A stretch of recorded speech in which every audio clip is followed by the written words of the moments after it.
Alhamdulillahilladzi hadana bihidayatil Qur'an.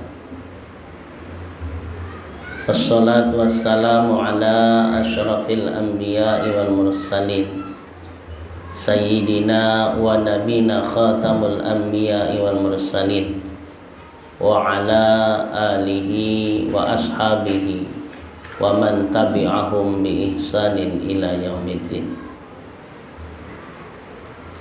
Ashhadu an la ilaha illallah wahdahu la syarikalah wa ashhadu anna Muhammadan abduhu wa rasuluhu wa la nabiyya ba'da. Wa qala Allah ta'ala fi kitabihil karim, a'udzu billahi minasy syaithanir rajim. Bismillahirrahmanirrahim. Subhanalladzi asra bi 'abdihi lailan minal masjidil haram ilal masjidil aqsa alladzi barakna haula linuriyahu min ayatina innahu huwas samiul basir. Shadaqallahul azim. Bapak Ibu dan anak-anak semuanya, jamaah Isra wal Mi'raj yang dirahmati oleh Allah Subhanahu wa taala. Alhamdulillah, pada malam hari ini merupakan hari yang ke-27 dari bulan Rajab. Kita dapat bersimpuh di rumah Allah Subhanahu wa taala guna memaksimalkan setiap dari munajat kita kepada Allah Subhanahu wa taala. Allahumma barik lana fi Rajab wa Sya'ban wa balighna Ramadan. Dan ini adalah bentuk implementasi kita hadir untuk meraih keberkahan itu. Ternyata tidak ada hidup ini melainkan mendapatkan keberkahan dari Allah Subhanahu wa taala. Berkah dalam artian ziyadul khair, selalu bertambah-tambah kebaikan. Maka alhamdulillah pada malam hari ini kita hadir, mudah-mudahan di Musholla An-Nur yang kita semuanya, dan saya berkeyakinan orang-orang yang hadir ini adalah orang-orang yang betul-betul mendapatkan cahaya dari Allah Subhanahu wa taala. Sesuai dengan nama mushollanya, An-Nur, cahaya. Dan tidak ada satupun orang yang dapat masuk ke dalam surganya Allah Subhanahu wa ta'ala kecuali ia mendapatkan cahaya itu. Cahaya apa itu? Nurullah wa nur Muhammad. Cahaya Allah dan cahaya Muhammad. Selawat dan salam kita haturkan kepada baginda kita Nabi Muhammad sallallahu alaihi wasallam, yang malam hari ini kita juga hadir di sini karena kita paham dengan risalah yang dibawa oleh Rasulullah sallallahu alaihi wasallam. Dan kita juga berharap dan berkeyakinan bahwasanya dengan kita berkumpul di sini, maka insya Allah dipastikan kita akan mendapatkan syafaat Rasulullah sallallahu alaihi wasallam.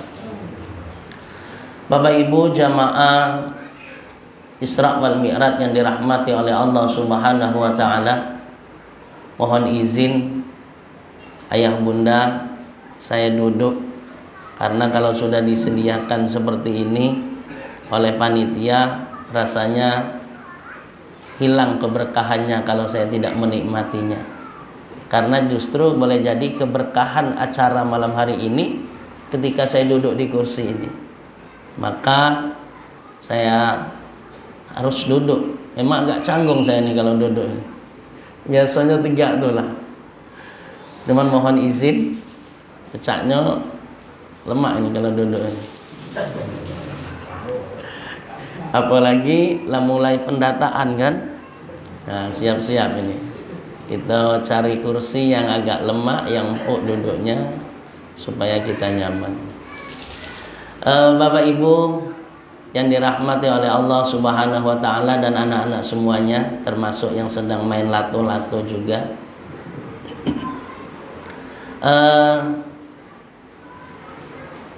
Saya ditelepon kurang lebih 1 pekan yang lalu oleh kandah saya Abu Somah. Beliau ini sekaligus sahabat saya, kakak saya, juga guru saya. Jadi kalau saya tidak memenuhi undangannya, rasanya saya akan mendapatkan kemurkaan ini. Maka saya hadir di sini. Bahkan kata Rasulullah sallallahu alaihi wasallam, "Man kana yu'minu billah falyasil rahimah." Siapa yang beriman kepada Allah Subhanahu wa taala dan hari akhir, maka sambunglah tali silaturahim. Boleh jadi saya sudah cukup lama tidak berjumpa secara fisik dengan Al-Ustadz Abu Samah, dan alhamdulillah karena bentuk keimanan kita maka saya patut hadir di sini. Dan siapa yang tidak menyambung tali silaturahim, maka pasti dan dipastikan dia bukan termasuk orang-orang yang beriman kepada Allah dan hari akhir. Tadi Pak RT yang sambutan. Warganya, Pak. Oh, warganya. Oh, yang punya kursi ini. Mohon izin, Pak. Nah, ini kalau saya Pak Abu Somah itu ketepatan beliau ini Muhammadiyah. Saya ini ketepatan Nahdlatul Ulama. Dan kalau saya sambutan memang selalu ada yang di belakang Banser. Iya, ketepatan saya ini ketua MWC. Jadi kalau saya sambutan, kalau ada apa-apa, Banser tuh di belakang terus. Aman, Ustaz, aman. Aman ya. Alhamdulillah.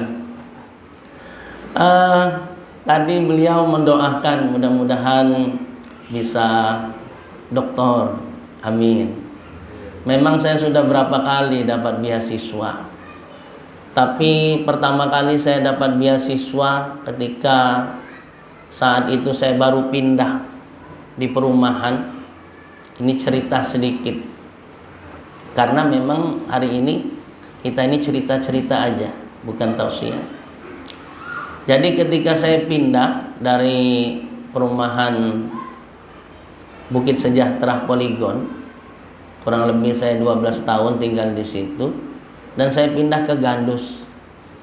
Dan ketika saya pindah ke Gandus itu, setiap hari yang saya dengar itu katanya di situ tempat pembuangan anak jin. Ternyata ketika saya pindah ke situ betul. Setiap 2 hari minimal ada yang kesurupan. Jadi pekerjaan saya yang selama ini profesinya sebagai guru, tiba-tiba jadi tukang ruqyah. Padahal saya tidak punya kemampuan itu. Tidak pernah belajar saya yang namanya meruqyah itu, tidak pernah belajar. Jadi ketika datang kaget lihat. Tiba-tiba baru masuk pagar, udah sadar. Ini yang ngolah ke jin apa budak ini yang ngolah, ya kan? Ada yang baru kita nak pegang, lah sadar. Bingung gitu. Ngapa ini pacak model macam ini? Kenapa kita bingung? Karena kita tidak punya ilmunya. Dan saya bekerja tanpa ilmu, hanya yakin saja kepada Allah Subhanahu wa taala, la haula wala quwata illa billahil aliyil azim. Maka saya yakin semuanya ketika berhadapan dengan Allah Subhanahu wa taala tidak ada yang besar dan tidak ada yang sempurna, melainkan la haula wala quwata illa billahil aliyil azim. Jadi di samping katanya jin itu, ibu-ibu anak-anak di situ itu gawenya karaoke terus. Tidak tahu di perumahan ini. Kalau karaoke juga apa tidak? Jarang ya? Jarang ida. Nah kalau tempat aku tuh Pak RT-nya tuh lah. Iya. Jadi setiap dari sore, idak siang, idak zuhur, pokoknya gawenyo ibu-ibu sama anak-anaknya karaoke. Idak kurang-kurang dalam rumah, salonnya dikeluarkan. Bapak-bapak karena baru pindah, setiap sudut dibuatkan pos. Kerjanya main apa itu namanya? Main main gam, main remi, setiap sudut itu. Dah, yang main gam tuh lanjut kelas silaturahim. Kakekku cerita tentang main gam. Iya, pecah. Ngapa jamaah yang dalam langsung nyewok ke belakang gitu?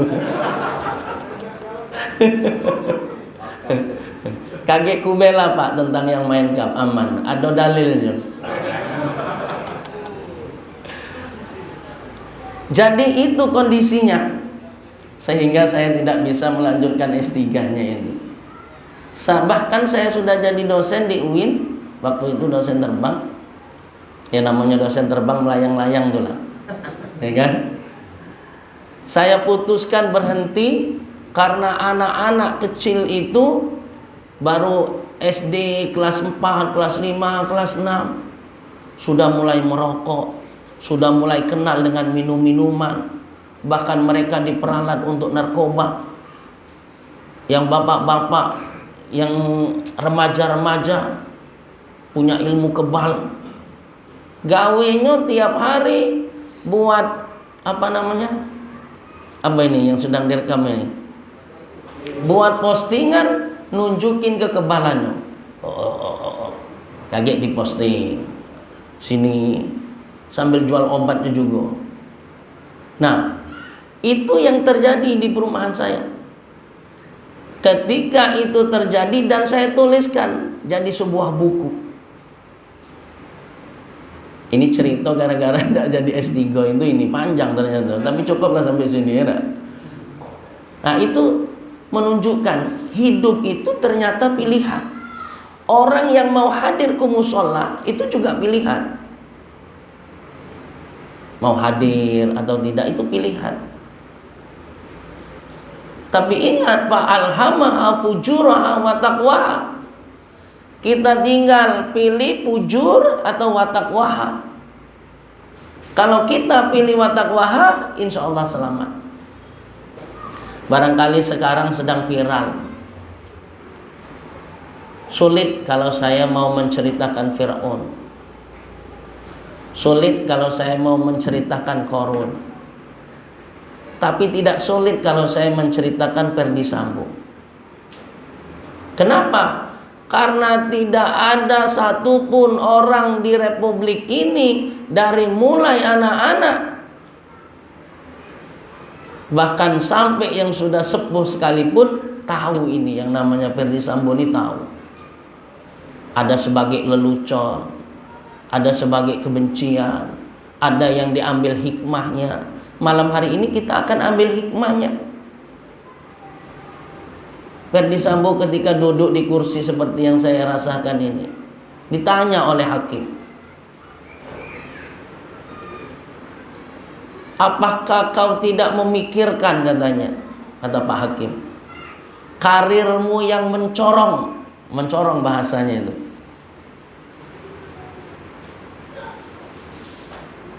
Padahal dia menjadi penyidik Kapolri itu kurang lebih 26 tahun, di Propam dia 2 tahun, jadi 28 tahun dia tugas di Kapolri itu. Dia ditanya, kenapa kau melakukan itu?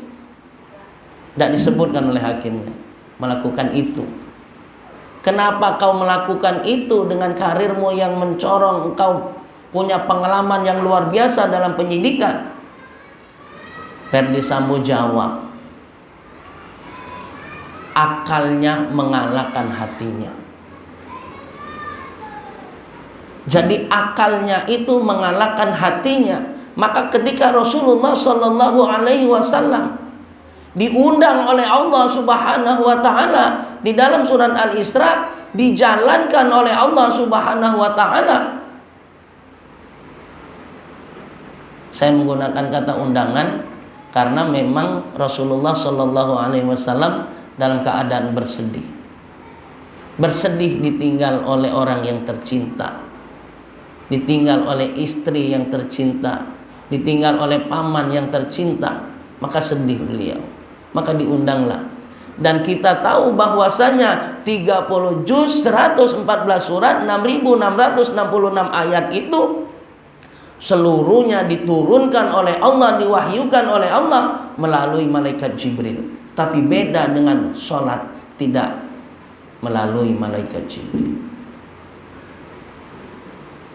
Jadi sholat ini merupakan perintah wahyu yang langsung Rasulullah Shallallahu Alaihi Wasallam mendapatkan instruksi dari Allah Subhanahu wa Ta'ala. Berkaitan dengan cerita Verdi Sambo tadi itu apa?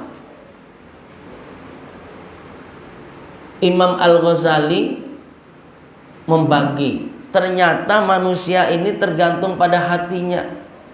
Kalau hatinya yang bicara pasti benar, maka kita pasti akan hati-hati. Tapi kalau akal kita yang berbicara, maka pasti kita akan ngakali.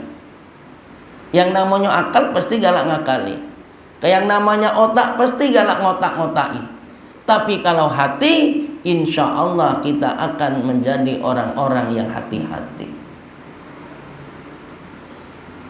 Jadi ketika Rasulullah Shallallahu Alaihi Wasallam di-Isra Mi'rajkan oleh Allah Subhanahu wa Ta'ala, sebelum berangkat itu kenapa kok dilakukan pencucian hatinya itu, dibedah dadahnya, dilakukan operasi.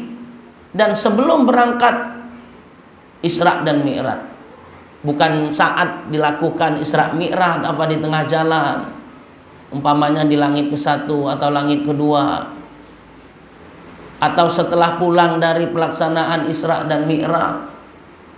Tapi dilakukan sebelum Isra dan Mi'raj itu dilakukan. Dibelah dadahnya, dibasuh hatinya dengan air Zam-Zam. Baru Rasulullah diberangkatkan. Apa hikmahnya? Apa pelajarannya? Pelajarannya adalah jaga hati. Kata Hakim, jagalah hati, jangan kau nodai. Jagalah hati, lentera hidup ini. Jadi hati itu adalah lentera. Lentera itu sinar, nur, yang akan memberikan petunjuk di tengah kegelapan. Hati itu diibaratkan cermin. Yang namanya cermin bisa menangkap benda masuk ke dalam cermin itu kalau cerminnya bersih. Maka orang-orang ketika azan dikumandangkan, ketika hatinya ada nur, ada cahaya, maka ia akan segera hadir. Kenapa? Karena hatinya bersih bagaikan cermin yang mampu menangkap pendengaran muazin. Jangan sampai di dalam surat Al-Baqarah, summum bukmun umyun fahum la yaqilun. Punya telinga tak mampu mendengar, punya mata tak mampu melihat, punya mulut tak mampu berbicara. Maka momentum Isra dan Mi'raj ini adalah momentum bagaimana kita membersihkan hati kita. Imam Ghazali itu membagi. Yang pertama yaitu hati yang bersih dan bersinar. Hati yang bersih dan bersinar itu hati yang seperti apa? Hati yang bersih dan bersinar itu adalah hati yang selalu dihiasi dengan kebaikan dan kebaikan. Allazina amanu wa amilus shalihat. Di dalam surat Al-Asr, seluruhnya rugi illal ladzina amanu wa amilus shalihat wa tawassaw bil haq wa tawassaw bis sabr. Orang-orang yang beriman kepada Allah Subhanahu wa taala wa amilus shalihat dan melakukan amal-amal kebajikan, inilah orang-orang yang akan selamat. Dan kata Imam Al-Ghazali, inilah seorang hamba yang memiliki hati yang bersih, hati yang bercahaya. Yang kedua, orang yang memiliki hati yang mati. Hati yang mati itu hati yang seperti apa? Hati yang mati itu hati yang tidak ada rasa cinta kepada orang tuanya, orang tua tidak ada rasa cinta kepada anaknya, seorang suami tidak ada rasa cinta kepada istrinya, seorang istri tidak ada cinta kepada suaminya, dan seorang manusia, seorang hamba tidak ada cinta kepada Allahnya, kepada Rasulnya, kepada ulamanya, kepada ustadznya, kepada RT-nya, kepada ketua musholanya.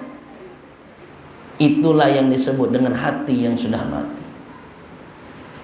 Maka saya yakin, karena kita tinggal di Mushola An-Nur, insya Allah kita semuanya yang hadir adalah orang-orang yang memiliki hati yang bercahaya, hati yang bersih, yang ketika melakukan perintah dari Allah Subhanahu wa taala, wa ma umiru illa liya'budullah mukhlishina lahuddin, ikhlas karena Allah Subhanahu wa taala.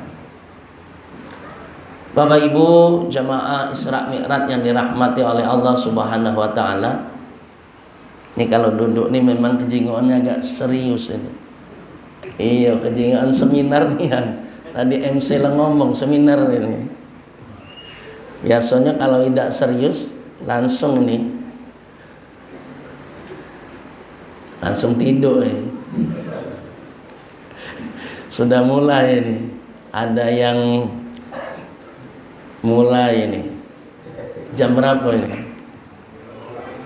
Jam berapa? Kita tidak usah lama-lama. Kurang lebih 20 menit lagi.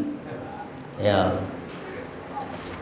Soalnya kalau terlalu malam juga udah baca nak main game gitu. Ya. Jadi kata ulama itu, kalau kita jadi seorang imam, jadi seorang pemimpin, itu kita harus tahu apa yang diinginkan oleh rakyatnya. Kalau kita ketua mushola, imam, kita tahu apa dia kehendak makmum itu. Nak tarawih ini, imam-imam, ustadz ya, kita ini nak tarawih ini kurang lebih sekitar 33 hari lagi. Imam tuh tahu apa dia kehendak makmum ini. Apa dia kehendak makmum ini? Nak cepat kan? Ya yang cepat baik. Kecuali masjid-masjid tertentu yang memang sudah ditentukan berapa jumlah rakaatnya dan surat apa yang dibaca, khatam 30 juz, mereka pasti hadir ke sana. Jadi jangan sampai kalau An-Nur ini 30 juz, Ustaz Abu Samad. Nah bagus Pak, apalagi imamnya itu baca Al-Ikhlas terus. Karena baca Al-Ikhlas 3 kali sama dengan baca Al-Quran 30 juz. Sini berapa rakaat? 8 rakaat. Kalau 8 rakaat berarti berapa kali Pak baca Al-Ikhlas? 8 kali. Wah lah hampir 3 kali khatam. Kalah Masjid Agung. Masjid Agung khatam sebulan sekali, Masjid An-Nur semalam khatam 3 kali. Hebat ini. Jadi luar biasa. Dan memang Ibnu Abbas itu, Bapak tahu enggak Pak Ibnu Abbas Pak? Ibnu Abbas itu salah satu sahabat Rasulullah yang paling banyak meriwayatkan hadis. Salah satu dari sahabat Rasul yang banyak meriwayatkan hadis. Ada seorang sahabat lihat Ibnu Abbas sholat sunnah, cepat sekali sholatnya. Dan sahabat ini tidak yakin orang salah satu dari sekian periwayat hadis yang terbanyak dari Rasulullah Shallallahu Alaihi Wasallam, sholatnya cepatnya. Ketika dia ditanya oleh sahabat itu, ya Ibnu Abbas, ngapa cepatnya kau nih sholatnya? Iya, kata Ibnu Abbas, aku tahu ada setan yang nak menggoda sholat aku. Jadi ketika dia baru nak siap, aku selesai sholatnya. Artinya sholat itu jangan sampai menjadi beban. Sholat itu harus menjadi sesuatu yang menyenangkan, yang membahagiakan. Jangan tertekan. Dan jangan sampai ketika kita sholat, kita merasa ini adalah penghalang untuk kesuksesan saya, dan ini adalah penghalang untuk kebahagiaan saya. Buat sholat senyaman-nyamannya, yang kita dengar dengan sholat khusyuk, juga sholat yang tumaknina. Walaupun suratnya pendek, tapi tetap tumaknina. Jangan pecah burung nak nyetuk makanan, taktok baik. Tapi perlu tumaknina. Maka insya Allah mudah-mudahan kita semuanya sampai kepada bulan Ramadan.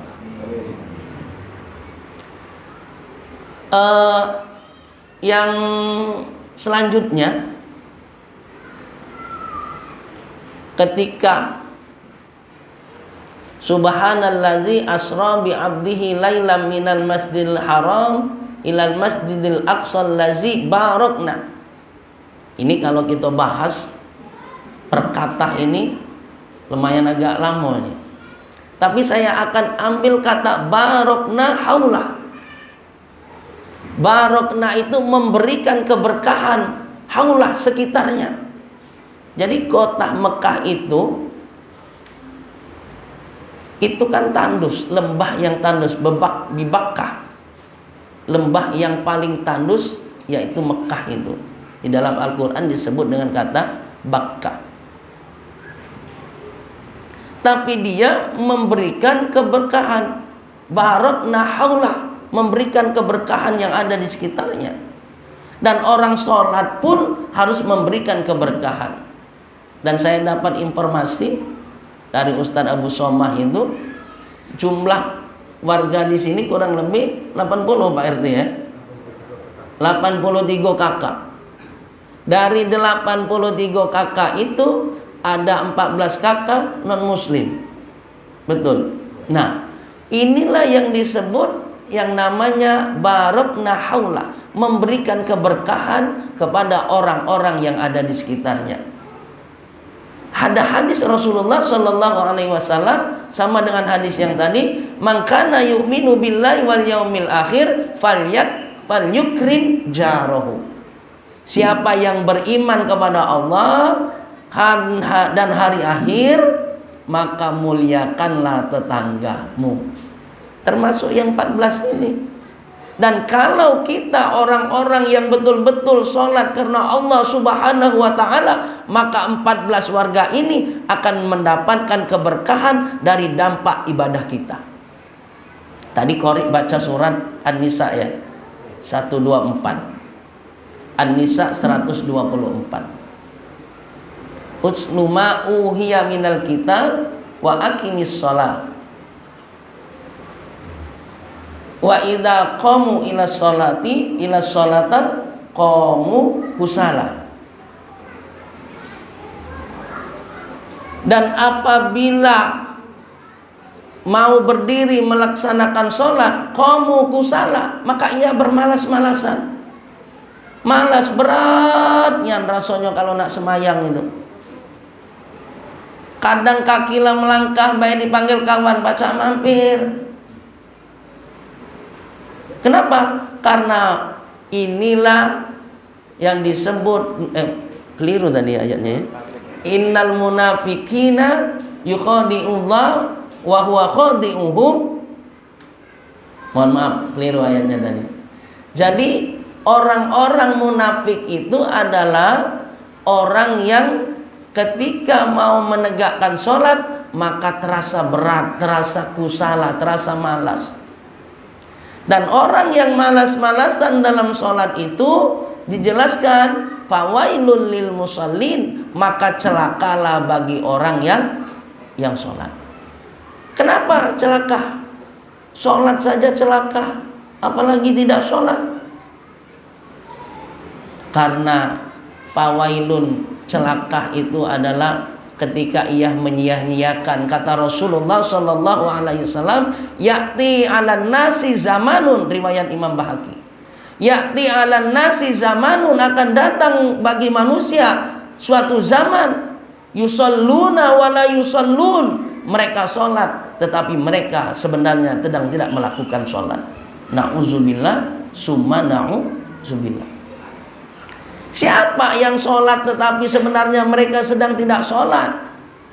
Dia takbir, dia ruku, dia sujud, dia i'tidal dan seterusnya, tapi dikatakan dia sedang tidak sholat. Karena sholatnya adalah sholat yang tidak berdampak, sholat yang tidak ada efek sampingnya. Kita kalau minum obat ada efek sampingnya Pak ya, ngantuk. Nah ini bapak-bapak ini yang ngantuk ini sudah mulai dapat efek sampingnya ini. Iya, ngapa? Sedang minum obat, hatinya sedang diberikan obat agar mendapatkan cahaya dari Allah Subhanahu wa Ta'ala. Jadi kalau bapak-bapak ngantuk tidak apa-apa, lanjut ke lebay. Memang itu sedang pengaruh obatnya, gitu ya. Bapak Ibu jamaah Isra dan Mi'raj yang dirahmati oleh Allah Subhanahu wa Ta'ala, maka supaya kita tidak termasuk orang-orang yang sholat tetapi dikatakan tidak melaksanakan sholat, maka sholatnya harus memiliki efek, memiliki dampak. Apa dampaknya? Anil fakhsya wal mungkar. Fakhsya itu apa? Mungkar itu apa? Ada yang tahu Pak? Fakhsya itu apa? Gimana? Perbuatan keji. Fakhsya itu perbuatan keji, mungkar itu perbuatan mungkar. Tapi yang mana betul perbuatannya itu? Kalau saya menganalogikannya supaya mudah dimengerti dan dipahami, yang namanya fakhsya itu dosa yang berkaitan di bawah selangkangan itu. Nah itu fakhsya. Pokoknya apa baik yang berkaitan dengan barang yang ada di situ, itulah yang disebut dengan fakhsya. Wal mungkar yang berkaitan dengan wilayah perut sama yang ada di wilayah kepala, itu disebut perbuatan mungkar. Inna sholata, gimana ayatnya? Inna sholata tanha anil fakhsya'i wal mungkar. Sesungguhnya sholat yang memiliki efek fakhsya' wal mungkar. Jadi kalau fakhsya, mungkar umpamanya wilayah kepala, kita punya mata. Kalau kita melihat sesuatu yang dapat membawa kita kepada jalan yang semakin menjauhkan dari Allah Subhanahu wa Ta'ala,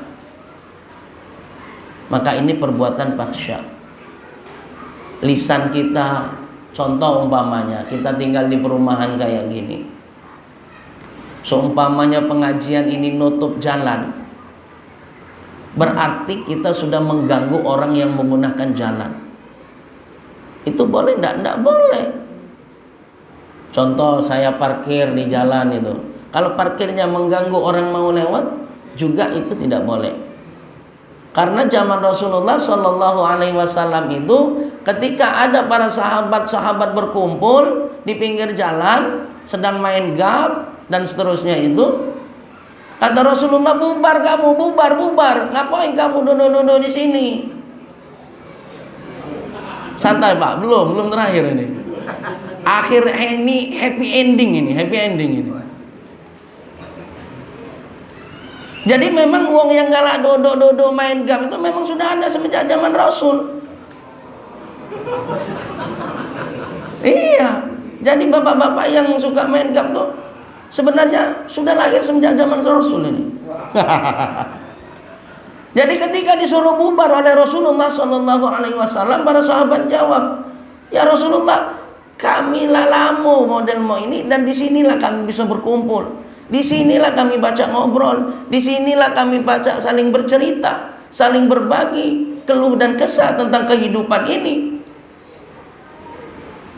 Ya sudah, kata Rasulullah, kalau memang cak itu mainlah terus gap, tidak apa-apa. Nah itu Pak. Cuman tidak main gap Pak di situ. Dia ngobrol-ngobrol baik. Kayak kalau kita pernah pergi ke Yogyakarta, itu kan banyak tongkrongan di pinggir jalan, angkringan, dan mereka itu diskusi ilmiah, bahas makalah dan seterusnya. Kita tingkat dasarnya tidak apa-apa, mulainya dari main gap, sambil ngobrol tentang kehidupan, berbagi. Tapi kata Rasulullah Shallallahu Alaihi Wasallam, tunaikan hak jalan. Kata sahabat, ma haqqut thariq ya Rasulullah, apakah yang dimaksud dengan hak jalan itu? Yang pertama, jaga pandangan, aghaddu lil basar. Jaga pandangan. Ngapa? Karena kalau kita keluar rumah itu banyak macamnya. Bapak-bapak jaga pandangan, ibu-ibu jaga pandangan. Ibu-ibu itu kalau sudah di mall, aduh, kalau pandangannya tidak dijaga bahaya. Bapak-bapak baca emosi.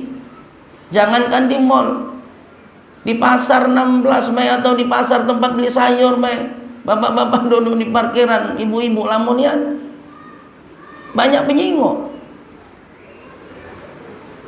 Kenapa? Maka kata Rasulullah, aghaddu lil basar, jaga pandangan.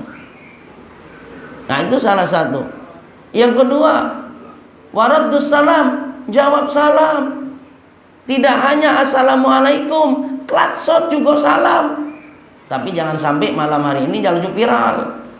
Hai katanya Ustadz Muslimin itu lang ganti salam dengan klakson. Nah, repot juga ini.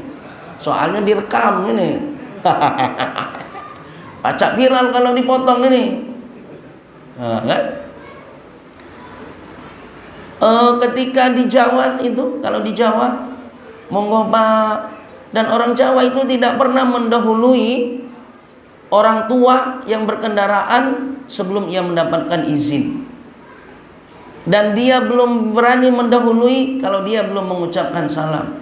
Atau minimal dia bilang monggo, baru dia jalan mendahului. Itu bagian dari waraddus salam. Bahkan waraddus salam itu kalau kita parkir membuat orang terganggu untuk lewat, itu juga tidak memberikan keselamatan bagi orang lain. Termasuklah yang tadi itu kusebut, kalau kita buat tenda terus kita buat orang lain muter dan ternyata menghambat orang lain untuk menunaikan hajatnya karena gara-gara kita egois untuk agar hajat kita tertunaikan dengan baik. Kita lupa kalau yang punya hajat itu tidak hanya diri kita sendiri, tapi banyak orang yang akan punya hajat melalui jalan itu. Maka kata Rasulullah Shallallahu Alaihi Wasallam, siapa yang menyingkirkan duri dari jalan, maka itu termasuk bagian dari sedekah. Bahkan di hadis yang lain disebutkan, siapa yang memberikan keselamatan di jalan, maka jaminannya surga dari Allah Subhanahu wa Ta'ala. Itu sholat yang memiliki efek. Kalau sholat tidak memiliki efek, yaitu yusalluna wala yusallun, mereka sholat padahal mereka sedang tidak melakukan sholat. Na'udzubillah summa na'udzubillah. Lah jam 9 loh, misalnya kamu tuh nagih janji ini. 2 menit lagi. Bapak Ibu jamaah Isra dan Mi'raj Masjid An-Nur yang dirahmati oleh Allah Subhanahu wa Ta'ala. Terakhir, kesimpulan dari lanjut apa ini? Lanjut. Ya sudah, kalau lanjut aku lanjut sedikit. Ya. Sholat. Ketika kita sholat pertama kali itu kita mengucapkan Allahu Akbar. Allah Maha Allah Maha Besar. Kalau kita sadar, jangankan sholat, bahkan ketika kita sebelum sholat, syarat untuk melakukan sholat kita berwudu. Di mana akal sehat kita, di mana logika kita, di mana hati kita, yang hati memiliki cahaya yang cemerlang tadi. Kalau ketika tangan kita, muka kita dibasuh karena air wudhu kita, terus kita masih mampu dan merasa nyaman mengambil hak orang lain, padahal kita sudah berwudu, padahal tadi kita sudah mencuci kaki kita, membasuh kaki kita, sebagai syarat orang boleh melakukan sholat dan sholatnya dianggap sah, syaratnya adalah berwudu, bersuci. Itu dari wudu saja sebenarnya. Kalau kita menghayati wudu kita, maka insya Allah belum sampai sholat baru berwudu sudah memiliki efek samping dari setiap apa yang akan kita lakukan. Jadi kalau wudunya benar, tidak mungkin ngambil hak wong lain. Kalau wudunya benar, tidak mungkin kaki kita itu melangkah ke tempat maksiat. Dan tidak akan pernah terasa berat kaki dan tangan kita berayun dan seirama untuk memenuhi panggilan Allah Subhanahu wa Ta'ala melalui muazzinnya. Kenapa? Karena wudu kita tadi itu berdampak. Bapak Ibu yang dirahmati oleh Allah Subhanahu wa Ta'ala, kenapa di dalam fikih itu ada air mustakmal? Air mustakmal itu adalah air yang sudah digunakan untuk bersuci, untuk wudu. Bahkan ini sudah diteliti. Saya lupa ini. Seorang ilmuwan Perancis atau Amerika, Perancis apa Amerika ya? Mana Pak? Oh, Nomoto ya. Itu meneliti tentang circle air. Ini meneliti tentang air wudhu.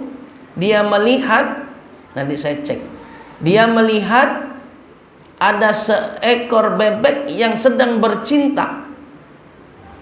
Sedang bercinta. Bapak Ibu pernah nyengok bebek jatuh cinta? Belum. Wong kota galau, wong komplek. Ada yang dari dusun ini? Dusun Gale? Lah mau dusun Gale, berarti aman. Oh. Ternyata bebek ketika habis bercinta itu langsung mandi. Maka dicoba, tidak cuma kepalanya Pak nyelup galo. Bebek itu. Jadi ketika bebek itu sudah melakukan percintaan itu, dia teliti. Ternyata kadar air itu berubah, energinya berubah 2 kali lipat. Ternyata Rasulullah Shallallahu Alaihi Wasallam sudah membagi macam-macam air yang boleh digunakan untuk bersuci. Ternyata Rasulullah juga sudah paham perubahan energi yang ada pada air itu. Itu kan luar biasa. Dan yang meneliti ini ternyata non-muslim. Bukan air yang dibaca. Nah, kadar air yang ada ini kan berubah ini. Kalau berada di musola sama di diskotik berubah ini. Iya. Kalau dilakukan penelitian di laboratorium. Circle-nya berbeda. Ya. Makanya di dalam Islam itu kalau kita minum itu disunahkan Bismillahirrahmanirrahim. Allahumma barik lana fima razaqtana wa qina azaban. Minum baik sampai kita berdoa terhindar dari api neraka. Dahsyat dah doa ini. Kan luar biasa ini.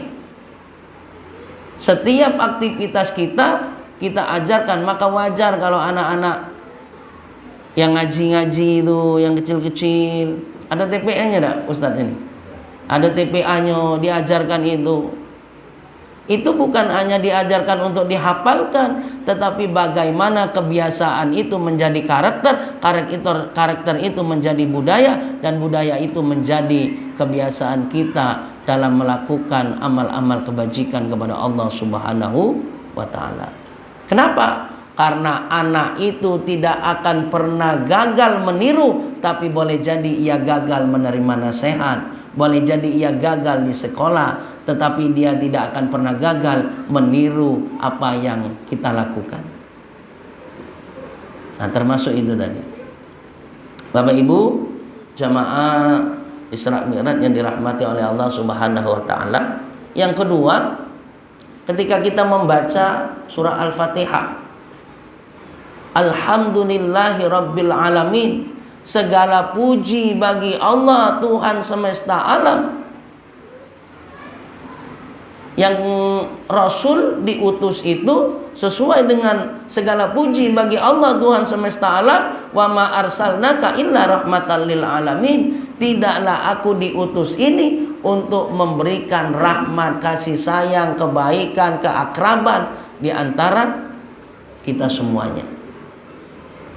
Jadi kalau yang namanya kita sholatnya benar, baca Al-Fatihahnya benar, tidak bakalan ada ribut.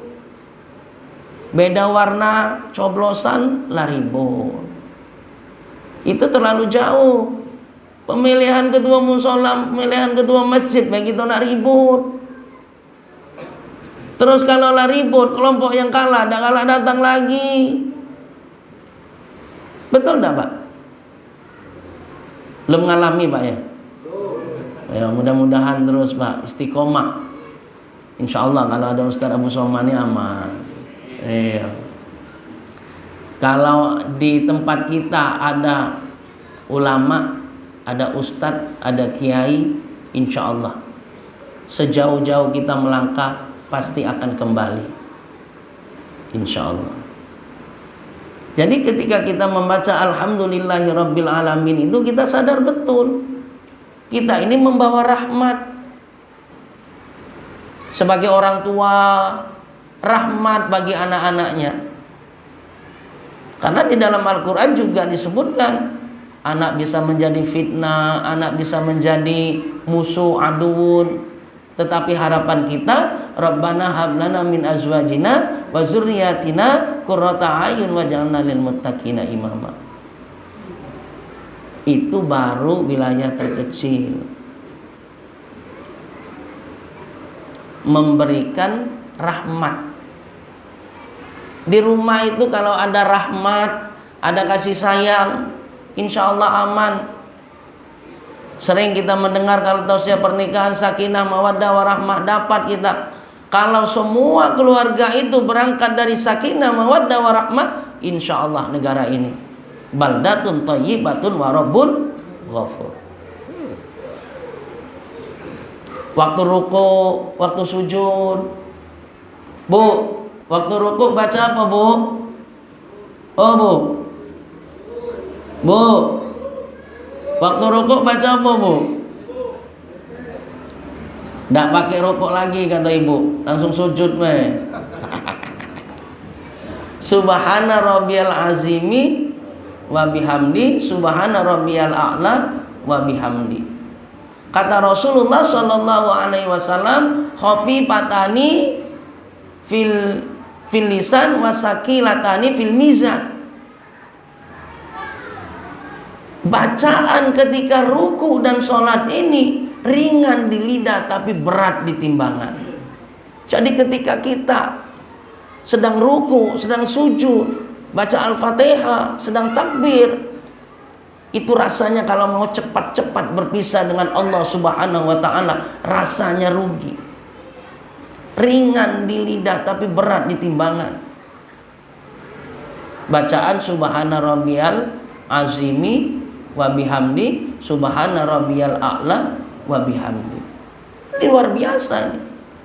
Jadi setiap bacaan dan gerakan sholat kita itu kalau betul-betul kita hayati maknanya, kita betul-betul hayati, maka kecintaan kita kepada Allah Subhanahu wa taala akan mengalahkan. Ketika kita cinta kepada Allah, maka kita akan cinta kepada makhluknya. Tetapi ketika kita cinta kepada makhluknya, belum tentu kita cinta kepada Allah Subhanahu wa ta'ala.